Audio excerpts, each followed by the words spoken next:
जहार के सनम को तेहना नवा ब्लॉग वीडियो ते आपे को जतो सगुन दाराम और चेलेका मेना पे ताबन आशा इन जतो नपाय रेगे मेना बना और इन दो ना ताबन खूब मादा ᱧᱚᱜᱚᱜ कनें और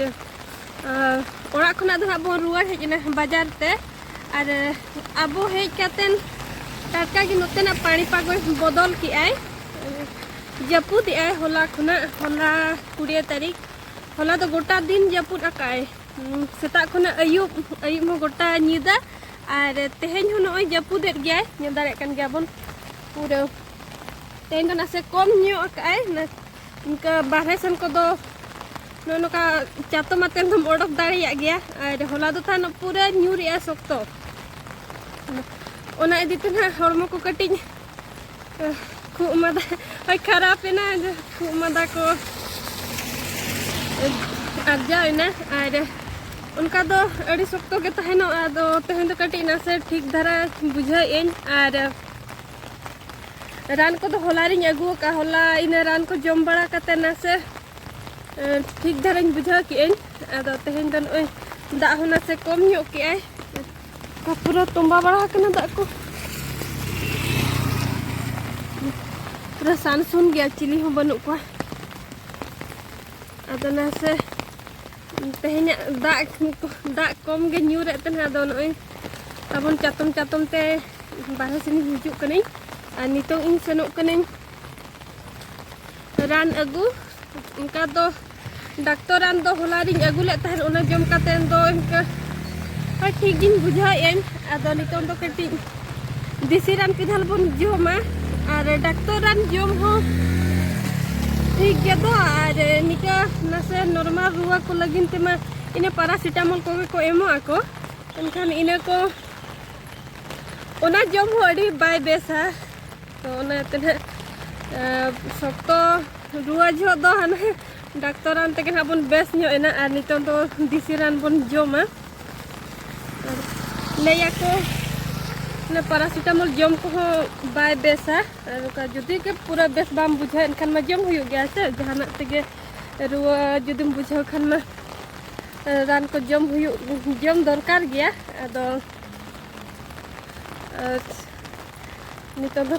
इन पैरासिटामोल को इन गेबन जमा और ओना जम ते हो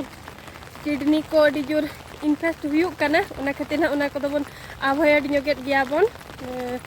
डॉक्टर रान को दो निका नॉर्मल रुआ लगिन तना और जुदी के पूरा रुआ जन्म उतर आ एनखान मन है उन छो उतर डॉक्टर रान दो बन जमे और निका ना से नॉर्मल रुआ ते दो है इन रुआ को धाबी के जम हुयो कना और बाद बाकी दो देसी रान रेहेट सेंदेट को और सकाम को उना को जम हुयो आ तो उना अगुगिन सेनो कना ताबन आनो ओनका जपुत के बाय को में सेटल लन के इन रान दो ना ताबन मांग कोई को जुदी वीडियो को पे नेल बड़ा कत खान अब जहां खूब मदा ते दो ताबन सापारम सकाम के हेडे कातनी न्यूया तो ओना अगु के इन चला कनी सापारम सकाम अगु के और ओना हो अडी हाय पूरा की कमी रे एम लगन तो बांगे लगन उना रिजल्ट बाय दिखाए तो कम कम ते देखा गया उना रे रिजल्ट तो इना जम हुयो अना इना पूरे नोआ को दो ऑफिसर को क्वार्टर कना ओय तरह अकवा दो और नो नो तरी था नडी मारंग दारे ताहे कना ओने मेना दो अदो मा का को और नोते सफारम गे दारे बन जेगी के पूरा को मा सफा का को नोय नो तर ताहे कान ता नो ओय अदो ओंडे गे सेन हुयो अनोडे ड्रेन मेना तब रेडी कान दा तोंबा कना नोय हाना पास्ता पारम हुयो इन को गे टेंगो ᱧᱟᱢ हुयो और पूरा को सफा का अड़ी दिन पर हेज हुई ना से बाजार ते तो बन ठिका का अने बन नेला का करे चेत को सफा बड़ा के दारे को मा के चुरान दारे को मेना टटका के हेज हुई ना पूरा सफा का को और उनका मा अब अतु दिसम से अड़ी दिन बन ताहे ना मिट बोंगा दिन मिट बोंगा खुना जस्ती गे सोरहाय मणा रे बन सेन लेना इन परे नय डिसेंबर उतर बन हिजु कना ᱚᱱᱟ ᱠᱷᱟᱹᱛᱤᱨ पूरा बदल चाबायना नोतेना बदल ने चेद ओड़ा दुआर को बाय बदल आकना ने साफा साफी बड़ा को नोने हुडिन धारा मेना नोय प्लास्टिक को अगु तरा हाका हेंदे जोरी रे दो बाको नेल न्यामा उडा करे दो लगन नेल न्याम तो नोडे ने तियु लेगे तब गज लिगिन नोय हुडिन धारा दारे कना ना दो पार्क कना आरे नोकाते गिदरा ने जोंगा को नोय तो नोकाते रुवर लगी नोय अड़ी चेहरा नेलोक कना पूरा सफा गे नते दा रिमिल तना से फादा ᱧᱚᱜ कते सफा नेलोक कना और सफा का को घास को अड़ी चेहरा नेलोक कना को दो को रपुत बड़ा के ढिलवंग को दो आ न नते रे कुलाई हपन मेना को हपन द बांगे होय हपन हो मेना को और सेना को हो लटुइना को नेल तारा को बन अड़ी दिन परे नेल तारा नेल हुयुक कना अड़ी को संगे इना आर हो दुड़ू बड़ा कना को तरह भीतर से बोलन कना दड़ बोलन कना को दुआर तक हाने हानते रे उनका कुबी सकाम को एम अकाद को पुंड गे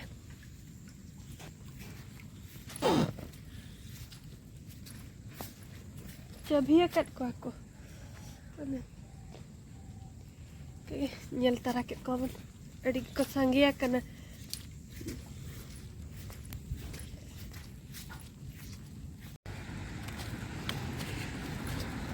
नोडे सौक को बनाव का दिया मेन गेट सूर रे और सफायन खाना पूरा पुंड के नेलोक करे पड़ोय पड़ोय जीवी दी लेका इतरा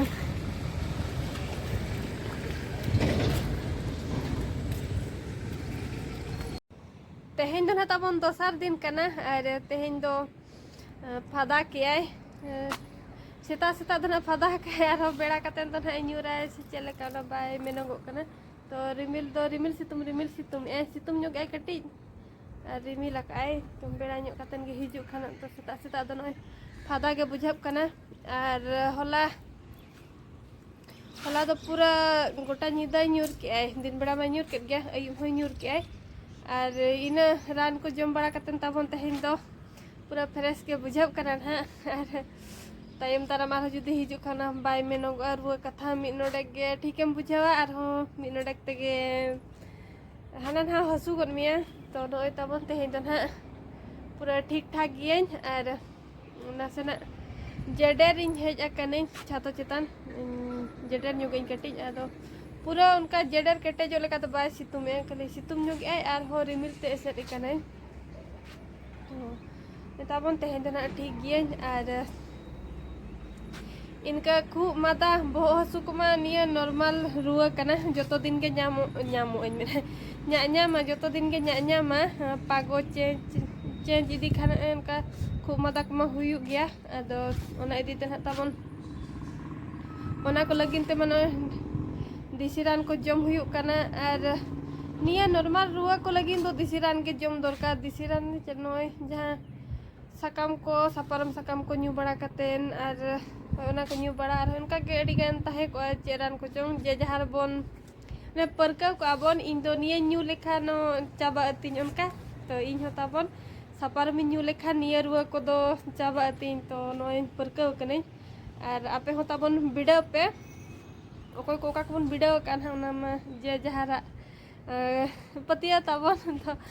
नय नका ताबन और ओना न्यू कते नय पूरा फ्रेश के बुझाब कना तो अड़ी जेडन न्यू गइन और